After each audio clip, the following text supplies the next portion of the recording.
Voilà, bonsoir, bienvenue dans votre émission Grand H, Grand Homme, qui reçoit pour vous M. Isaac Bakoukou. Et on va ensemble avec ce grand monsieur que vous allez découvrir. Il nous parlera de lui, de ses différentes réalisations. Mais nous faisons aussi appel aux grands qui, par moment, disposent leur temps, surtout pour permettre aux hommes de Dieu de pouvoir prier comme il faut. Donc là aussi, nous tenons à remercier M. Bienvenu en Simon Nantel qui a réservé un espace pour permettre aux hommes de Dieu de pouvoir prier dans un endroit calme pour leur séminaire, leur retraite, leur veillée des prières. C'est sur l'avenue Suisse 42 bis à Lipen. Et nous allons croire que vous allez réserver l'espace et vous allez aussi bénéficier de ces beaux cadres, vous en tant qu'enfant de Dieu. Merci beaucoup à Maman Ekembe et pourquoi pas aussi à Naomi Antimbana et Keren Antimbana et à Maman Charlotte Moulaja qui est la gérante. Et n'oublions pas aussi les amis de Doudou Montiri qui nous suivent en ce moment. Nous faisons une mention spéciale à Madame Véro Limbili, femme de luxe qui nous suit en ce moment. Et pourquoi pas aussi tous ceux qui nous suivent je sais pas, déjà aux États-Unis. Nous pensons là à Monsieur Pichumbo, merci beaucoup. Vous qui êtes notre partenaire aussi efficace. Merci. Alors on reçoit Isaac Bakoukou. C'est lui le grand de ce soir. Monsieur Isaac Bakoukou, bonsoir. Merci. Non, moi je ne suis pas le grand. Mais c'est l'émission Grand H. Le grand. Oui, vous n'êtes pas grand, vous ne vous sentez pas grand. Les Congolais, les grands. La grandeur. H. Nous ne sommes que les serviteurs. Vous êtes serviteur. Oui. Mais pourquoi?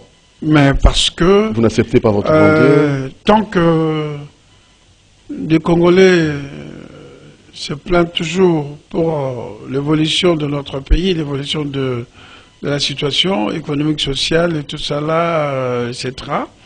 Nous, on ne peut pas se prendre, je ne peux pas me parler que je suis grand, je dois me considérer toujours au service des Congolais et je suis le petit H là. Donc voilà en gros, je profite de l'occasion pour saluer toutes les téléspectatrices et téléspectateurs qui suivent le grand H, parce que beaucoup m'ont interpellé, tu passes dans toi, mais en grand H, tu passes plus, non. Bon, en tout cas, merci pour ceux qui vous suivent en France, aux États-Unis, en Belgique, au Canada, et je profite de l'occasion pour saluer également la Lionne du Haut-Katanga, la vice-coordinatrice de l'ensemble pour la République Haut-Katanga et son coordonnateur Abraham, et sans oublier le conseiller spécial et politique du président Moïse Katumbi, Salomon Escadela Kalonda. Voilà, nous commençons la première rubrique de cette émission Grand H. Voilà, vous comprenez, nous prenons une position confortable parce que c'est déjà la rubrique première qui commence. Qui est M. Isaac Bakoukou? La première question. La première question. Ça, c'est votre vie et tout ce que vous avez fait. M. Isaac Bakoukou, il est du village Yuli et Lituku, dans le groupement de Lingoi, dans le secteur de l'Osangania, territoire de Bolomba, dans la nouvelle province de l'Équateur. Père des 4, et voilà. 4 enfants. Pardon? 4 enfants? Oui. 2 garçons, 2 filles. Oui. Des beaux garçons et des très jolies filles. Et voilà, il y a une formation de juriste, puis d'autres formations en gestion d'entreprise, tout cela est consort. Et je suis entrepreneur, un acteur politique. Je suis membre cofondateur de l'Ensemble pour la République et membre de la cellule d'appui à l'implantation de l'Ensemble pour la République qui est gérée par le président national lui-même, Moïse Katumbi Chapoué, coordonné par M. Olivier Kamitatou et l'honorable Vano Kiboko avec des collègues comme Francis Kalombo, Evelyne, Patricia Photo, Patricia Kululu et Don Puro et moi-même. Donc nous sommes là pour implanter et organiser les adhésions massives de notre parti qui est géré par Moïse Katumbi Chapoué, parce qu'il nous a assigné une mission. Dans 6 mois, il nous reste encore 3 mois pour totaliser 1 million d'adhérents et de... membres. Pardon? Membres. Membres. Et nous sommes déjà au-delà de ce qu'il nous a assigné.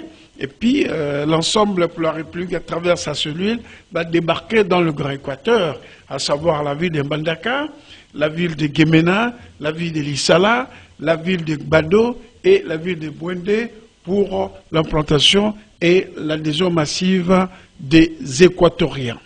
Isaac Bakoukou, quel est l'événement qui vous a plus marqué dans les bons sens? L'événement qui m'a beaucoup plus marqué dans votre vie? Dans la vie, les jours où j'avais obtenu mon diplôme d'État. Seulement ça? Ah ben ces jours-là, c'était une journée la plus joyeuse dans ma vie. C'était ce jour-là. Et l'événement le plus choquant? Tu voulais que les gens découvrent à mon âge, hein? Même pas. Ben, en 87. Bon, l'événement le plus choquant? Pardon? L'événement qui vous a plus choqué dans la vie? L'événement qui m'a plus choqué dans ma vie, bon, je prends la vie politique, la mort de jeunes comme Orsi Chimanga, les Thérèse Kapangala, les Chebeya, ça m'a choqué. Et les Arma Tungulu, ça me tient à cœur et à l'esprit, ça me vient à tout moment. Et qu'est-ce que vous détestez dans le comportement humain? Ce que vous n'acceptez pas? J'aime pas les hypocrites.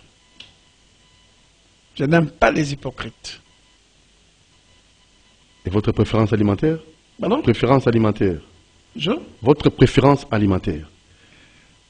Je suis de la province de l'Équateur. J'aime bien la spécialité culinaire équatorienne et Mongo en particulier. Équatorienne en général et Mongo en particulier. Et la tenue vestimentaire, votre tenue vestimentaire préférée? Je préfère me trouver en kaki, en pleine forêt. Kaki en pleine forêt. Pourquoi? Et parce que j'aime la nature et je suis fermier, donc j'aime bien me retrouver, s'aimer, cultiver quelques histoires. Et là, je me retrouve comme un roi chez moi là. Et le programme télévisé que vous aimez, que vous appréciez? Question pour un champion. Pourquoi? C'est une culture générale. L'homme politique africain qui vous a plus marqué? Nelson Mandela. Et Madiba. Et congolais? Congolais. Pourquoi vous prenez cette position avant de répondre? Non mais congolais, nouvelle génération, l'ancienne génération. Confondu. L'ancienne d'abord, après la nouvelle génération. D'abord l'ancienne génération. Il faut un. L'ancienne génération. D'abord et la nouvelle après. Je mets de côté les défauts. Hein. Ok. Je prends le maréchal Mobutu. Pourquoi Mobutu? Mobutu. En dehors des acquis sociaux, tout ça là, oui, ça n'a pas fonctionné. En lui, j'ai trouvé un homme d'État. Un homme d'État. Et il nous a laissé l'unité nationale. Si aujourd'hui nous nous battons, c'est parce qu'il nous a montré qu'il n'y a qu'un Congo qui doit se retrouver avec un père, une même mère, une seule autorité, tout ça les consorts. Ça, il m'a marqué son histoire. Et les recours à l'authenticité, Donc, certaines actions qu'il avait menées, il incarnait la fierté d'être zaïrois ou d'être congolais. Il incarnait cette fierté-là. Et il m'a beaucoup marqué. Et pour la nouvelle génération? Je peux citer deux, trois. Par exemple? J'aime bien le parcours de Moïse Katumbi. Pourquoi? Ben oui, parce qu'il connaît la valeur du travail. La du travail. Et il y a le président Fathi aussi. Il faut être un homme qui a le point pour qualifier quand même une majorité. Il fait partie des gens qui a le culot de faire quelque chose là où les gens ne s'y attendaient pas. J'aime sa façon de boxeur encaisseur. Boxeur, encaisseur. Encaisseur. Réagit, voilà. Il y a aussi, peu importe, un des hommes politiques les plus habiles, Vital Kamerhe. Je l'aime aussi. Pourquoi? Parce que c'est quelqu'un... il a transcendé des générations. Hein. Et puis, politiquement, il perd jamais, il rebondit. Il est parmi les hommes politiques les plus habiles en RDC, par son intelligence, par ses stratégies, lui aussi. Bon, sans oublier mon mentor, triple brassard, José Ndodo Bonanga Koyakuka Kombe, et puis Albert Petit, qui m'ont formé, et puis le défunt Iléo Songeamba et Boboli Kolokongo. Parce que je suis la formation de l'obédience socio-chrétienne. J'ai été formé par ces gens-là, politiquement, et j'en trouvais en eux des gens qui incarnaient une certaine valeur. Et sans oublier Maître Chibobashi Lapachi, parce que j'ai un parcours, j'ai un passé politique. Et aussi, notre frère, Berthe Mampaka, les sénateurs bruxellois, voilà. J'en ai des gens que j'admire politiquement, quoi, voilà. Voilà, Isaac Bakoukou, vous aimez la culture? Pardon? Vous aimez la culture? Oui, pourquoi pas, j'aime la culture. Et quelle discipline artistique que vous aimez, qui vous met à l'aise? Le folklore mongo, d'abord. C'est plus la musique. Folklore mongo. Le folklore mongo et le folklore anamongo. Et je suis aussi un bon lecteur. Par moi, je m'efforce de lire un livre. Et les derniers, c'est les livres de Kofi Annan sur cette démocratie que les Africains cherchent toujours. Kofi Annan, c'est le dernier que je viens à peine d'achever. Il a expliqué son parcours quand il est rentré au Togo pour se présenter candidat président de la République, tous les problèmes qu'il a rencontrés, et puis les parallélismes entre les gens des Lumières et les traditions africaines. Quand j'étais un peu épaté quand il a repris une phrase de deux Français, l'échange de deux Français, l'un président, lui, maire de Paris, et c'est en fait lorsque le président François Mitterrand avait convoqué la conférence de Bâle en exigeant, avant de bénéficier de l'aide française à la coopération, il fallait la démocratisation, la bonne gouvernance. Et Chirac avait répondu, il dit, mais écoutez, la démocratie n'est pas faite pour l'Afrique et l'Afrique n'est pas faite pour la démocratie, parce que, en disant que l'héritier de la lumière ne s'acclimate pas avec la culture africaine qui est dominée par la tradition africaine, le népotisme, toute une série de choses.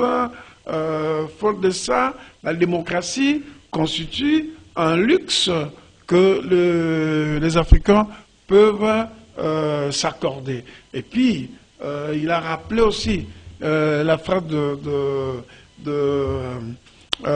qui est Sarkozy à Dakar en disant, voilà, les Africains ne sont pas encore entrés dans l'histoire. C'est-à-dire qu'il faisait allusion à la démocratie en Afrique. Et j'avais trouvé ça pathétique parce que lui-même, il a expérimenté, quand il est allé se présenter comme candidat président de la République, tous les problèmes avait connu, les blocages et tout ça, les consorts. Et il a rappelé ces phrases-là, que ce soit de Chirac et de François Mitterrand, ainsi que celle de Sarkozy récemment au Sénégal, à Dakar, qui disait que la démocratie, dont les Africains n'étaient pas encore entrés dans l'histoire. Voilà, alors là c'est la lecture qui vous plaît aussi. Oui, oui. Mais vous avez parlé de la musique, du folklore. Oui, de folklore mongo. J'aime bien le griot aussi, à la mongo.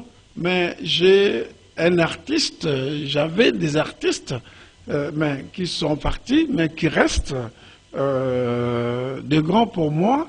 Et c'est lui qui est resté aujourd'hui, je dirais le seul. Bossa Mboka, Koffi Olomide, m'inspire beaucoup.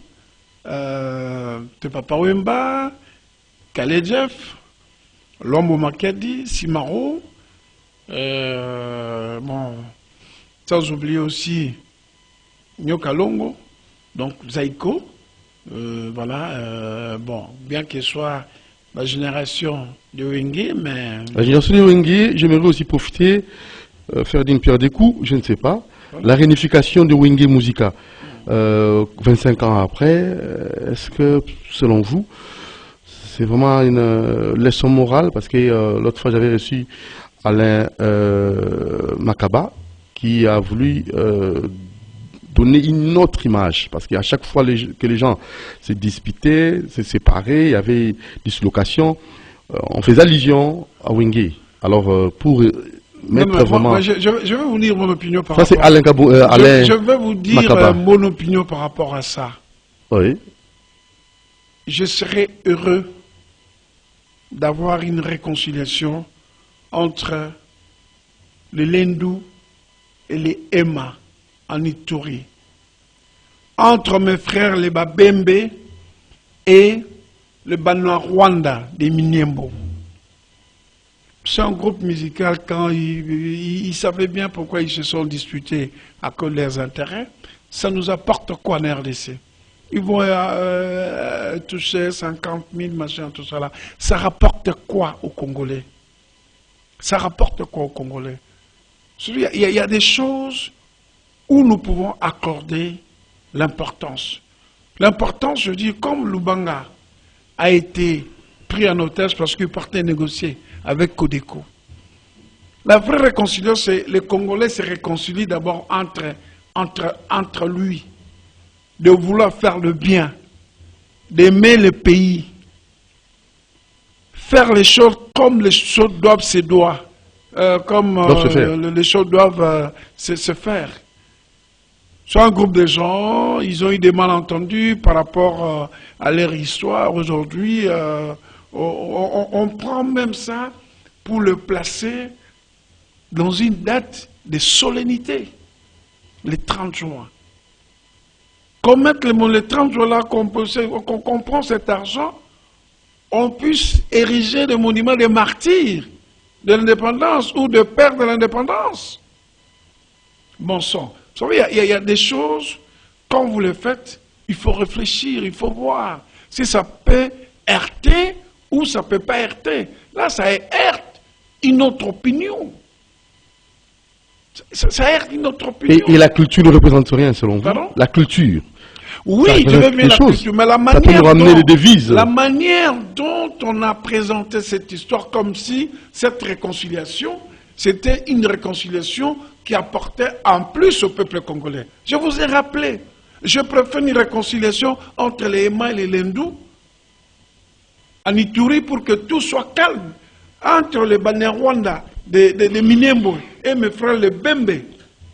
Dans le Minembwe, dans le Rutshuru, tout cela est consort. Ça, ce sont les réconciliations qui peuvent permettre aux Congolais de vivre calmement.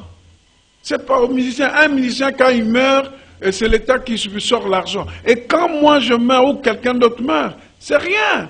Même je vois vos collègues journalistes, ils sont enterrés comme ça. Alors, nous n'étions pas ici, nous ne sommes pas dans ces Congo pour que l'argent du contribuable serve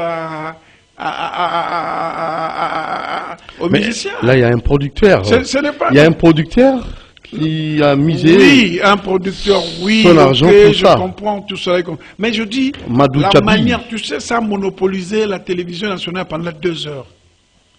Sinon, pendant 2 heures. Il y a des groupes qui... il faut prendre tous les groupes qui se... Qu'est-ce que Wenge Musique nous a apporté? Je suis de Bandal.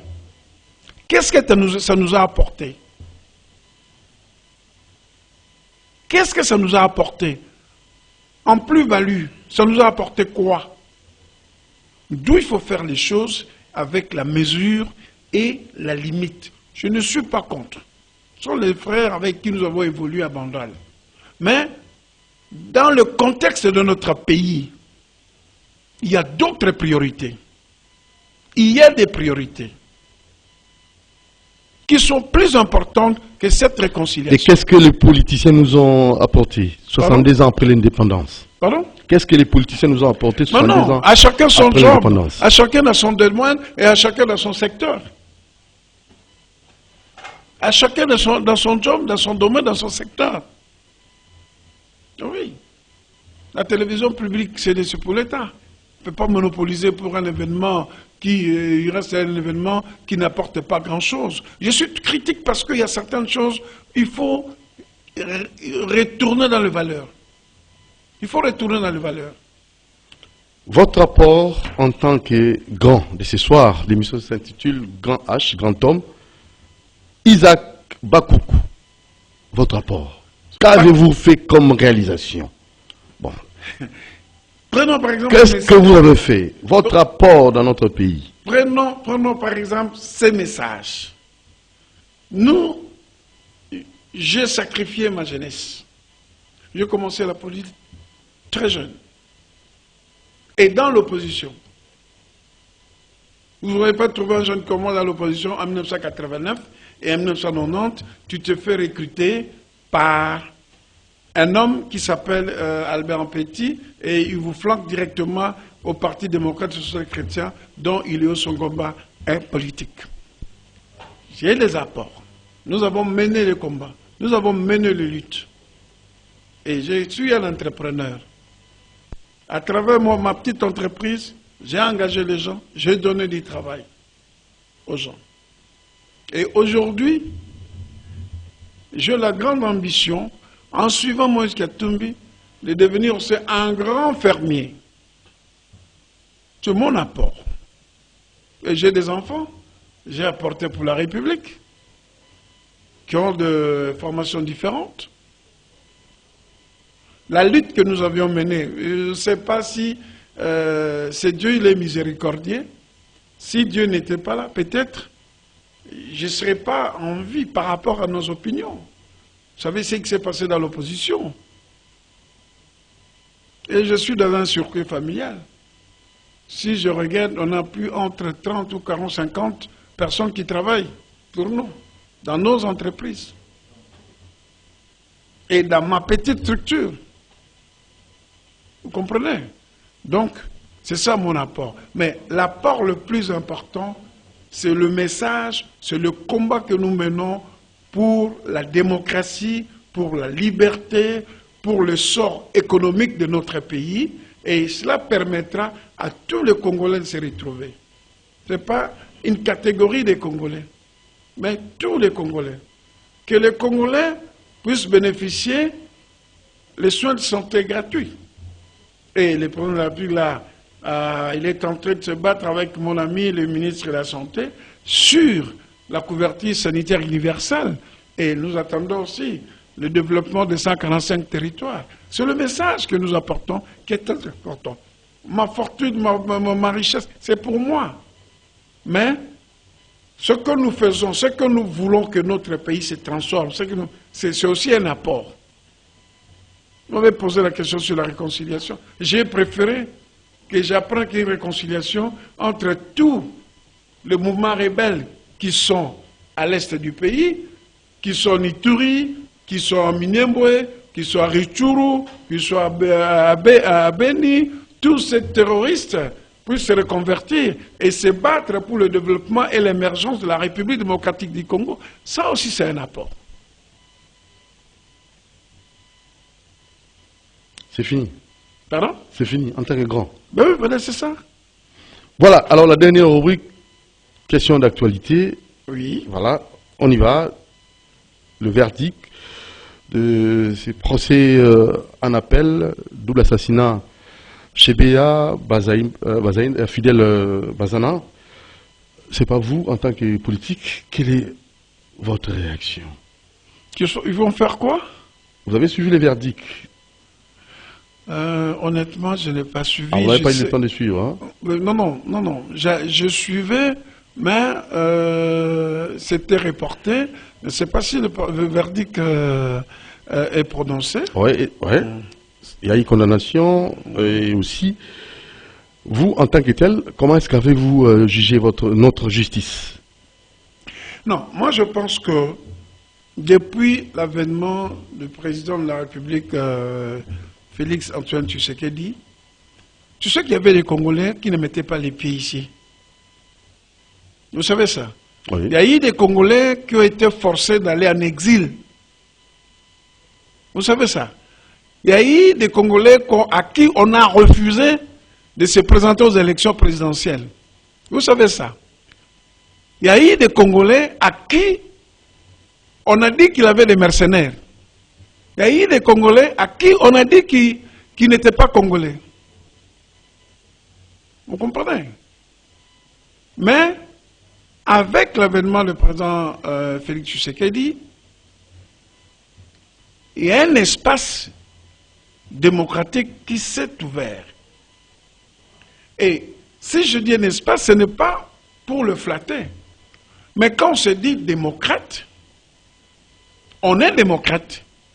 Et la démocratie ne peut se passer de la justice, de la liberté, de l'égalité et de l'équité. Il n'a fait que réhabiliter le droit qui a été bafoué par les régimes précédents et a remis les magistrats de faire le travail. Je peux vous donner, je vous ai dit quelque part ici qu'il y a eu des gens qui occupaient illégalement les maisons appartenant à autrui. Ni certificat d'enregistrement, ni titre, ni qualité.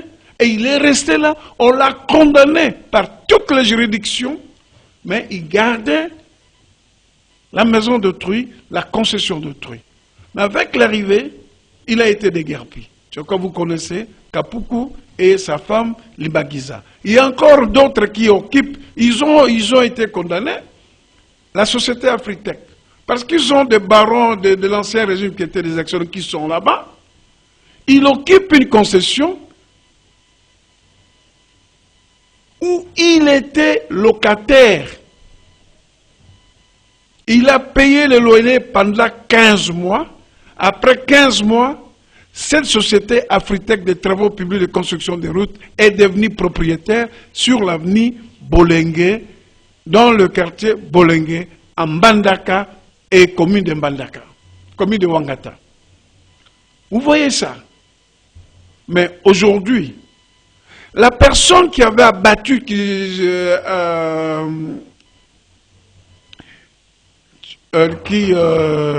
Rossi Chimanga, il y a 2 ans ou 3 ans, cette personne était en liberté. Le procès Tchebea, c'est une révision. Le procès, on n'en parlait plus. Mais avec l'avènement du président Tshisekedi, certains dossiers ont été revus. Et aujourd'hui, nous savons qui est le commanditaire de l'assassinat de Chebeya et son ami Bazana. Vous avez vu en France, à Rome, le pape avait reçu une balle. Le type qui avait tiré sur le pape Jean-Paul VI, c'est ça, hein? Maintenant, il est en liberté.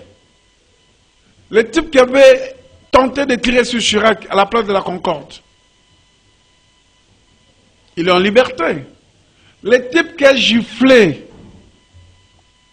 Macron, il purge ces 6 mois. Mais où est Arma Tungulu? Je lui avais caillassé le véhicule du chef de l'État. Où est Arma Tungulu? Ça veut dire des procès. La démocratie, c'est un idéal, on va l'atteindre. Mais moi, j'encourage le magistrat qui sorte dans l'ancrage, dans l'esprit de corruption qu'ils appliquent l'article 150 de la Constitution. Ils n'ont l'autorité que la loi. Et ils doivent avoir ce que moi je dis, le devoir de l'ingratitude. Et le devoir de l'ingratitude, je l'ai vu en Israël. L'ancien directeur de cabinet du Premier ministre Benjamin Netanyahu a été promu procureur de Tel Aviv. Et quand, dans certaines affaires où le Premier ministre Netanyahu était impliqué, c'est lui qui avait mis en examen le Premier ministre Netanyahu. Ça s'appelle le devoir de l'ingratitude. Il faut suivre la loi. Et le procès là, et les autres procès, vont permettre aux gens de réfléchir 1 ou 2 fois avant de commettre quelque chose. Parce que la vie humaine est sacrée. Nous ne sommes pas des jouets. Même dans certains pays, les bêtes, il faut les amener dans l'abattoir. Vous ne pouvez pas les abattre comme ça.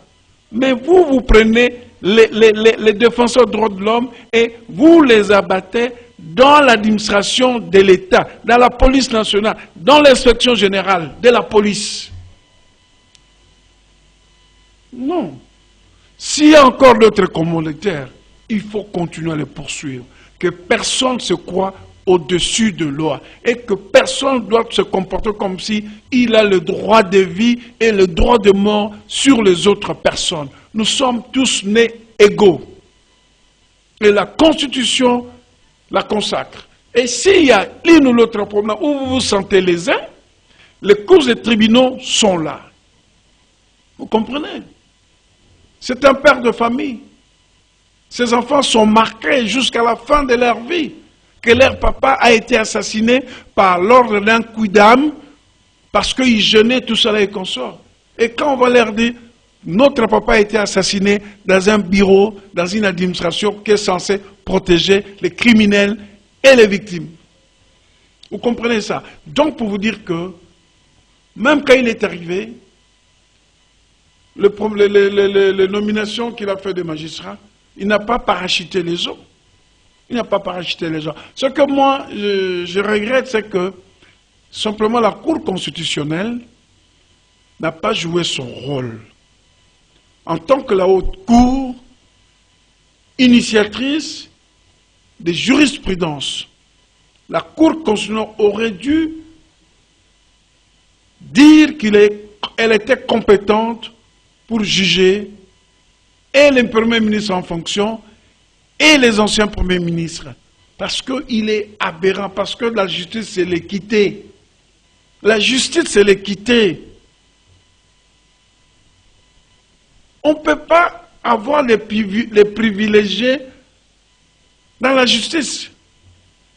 Vous gérez, mais vous ne pouvez pas être jugé pour les actes posés parce que vous n'êtes plus. Non. Ça veut dire qu'aujourd'hui, Sam Alukonde peut détourner l'argent de la République. Et puis quand il quitte, et puis c'est fini. Non. Nous devons revenir.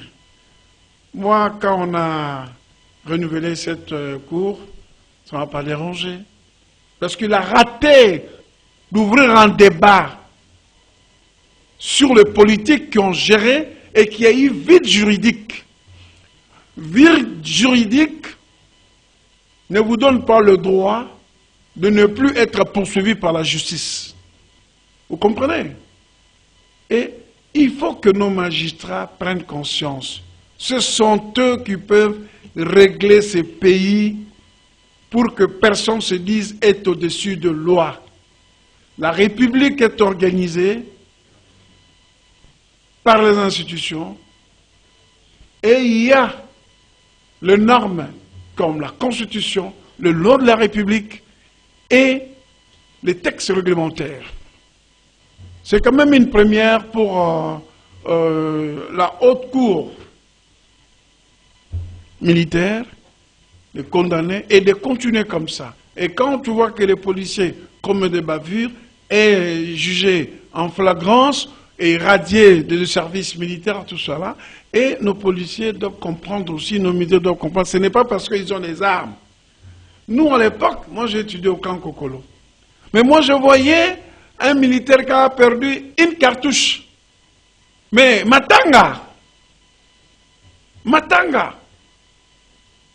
Aujourd'hui, les militaires se permettent de tirer sur les gens comme ça, et les militaires s'organisent pour assassiner. Non. L'armée, quand on choisit l'armée, on se sacrifie pour protéger et défendre la nation. On ne doit pas venir dans l'armée pour fournir les armes convenues pour que vous deveniez des criminels. Et la criminalité institutionnalisée. Non. Non. Voilà. Je crois que la famille de Tchebeya, peut-être, ils ne seront pas satisfaits à 100%, mais c'est déjà un début de soulagement. La justice, c'est la vérité. Il faut que la vérité éclate. Et cette vérité a éclaté. Au moins, ils savent pourquoi leur mari, leur papa, leur grand-père, leur oncle a été assassiné gratuitement parce qu'ils avaient une opinion autre que ceux qui géraient ces pays. Voilà, nous tendons vers la fin déjà, on nous fait signe, il nous reste quelques minutes seulement, 5 minutes, et je vais profiter pour vous poser la question de savoir cette révision de la loi électorale. Vous êtes aussi un futur candidat, est-ce que ça vous a plu ou il y a quelques lois qui vous dérangent, FP? Non, les 3 points qu'ils ont rejetés, je ne suis pas d'accord. Parce qu'on parle de l'élection démocratique, libre et transparente et inclusive. Libre et inclusive. Et il y a le mot transparence. Vous comprenez? La transparence. Et dans l'ancienne loi, on avait repris déjà la publication des résultats bureau par bureau. Et pourquoi aujourd'hui, avec la proposition de G13, on rejette la publication de bureau par bureau, alors que la publication de bureau par bureau garantit la transparence. On sait que M. Moutiri, dans le bureau 2, il a eu 10 voix. M. Kabongo Serge, dans le bureau 10, il a eu 6 voix. Et pourquoi on ne veut pas publier la cartographie électorale? Pour les femmes, c'est la violation de la Constitution. Tout le monde sont égaux devant la loi. Je l'ai dit l'autre fois, il faut que les femmes se battent dans leurs partis politiques respectifs, d'avoir leur place, d'être candidats et aller amener le programme de votre parti auprès des souverains primaires. Je crois, les 2 éléments que j'ai cités auparavant, la publication des résultats bureau par bureau, c'est l'élément aussi essentiel de cette loi qui reprend la transparence. Et puis la cartographie électorale. Pourquoi on doit cacher ça? Pourquoi on doit cacher la cartographie? Qu'est-ce qui est derrière la tête? Nanga nous a donné les élections ici sans publier les élections bureau par bureau, alors que c'est une obligation légale. Vous comprenez? Moi, je pense qu'au niveau de la commission, nos amis de G13 ne se fatiguent pas. Il faut démontrer le bien fondé de la publication des résultats bureau par bureau. C'est pour éviter la tricherie.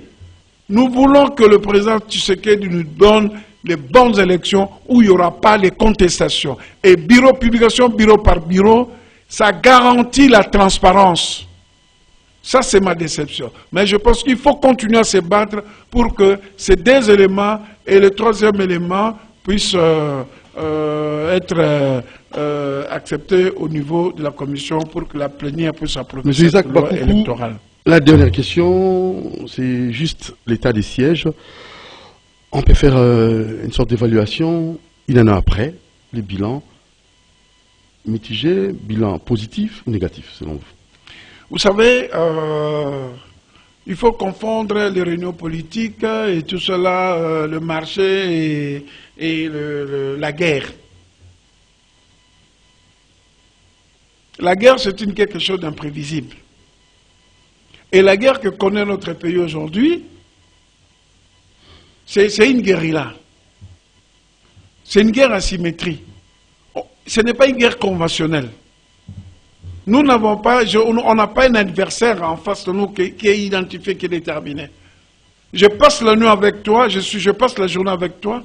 La nuit, vous êtes un terroriste. Et le président l'a stigmatisé. Et je reprends la phrase du général Mayele, fait général Mayele. Si la sécurité ne se termine pas, ça veut dire que ceux qui combattent l'insécurité, certains sont complices. Au sein de l'armée, il y a des complices. Il y a des gens qui vendent la ration des militaires. Il y a des gens qui vendent les tenues, qui vendent les armes aux ennemis. Vous comprenez ça? Je ne peux pas dire que tout est noir ou non. Il y a des avancées significatives par rapport à l'état d'urgence, à moins que vous ayez la mauvaise foi. Mais le problème, c'est que le jour où on va faire un rapport général de l'état des sièges, il y aura des révélations.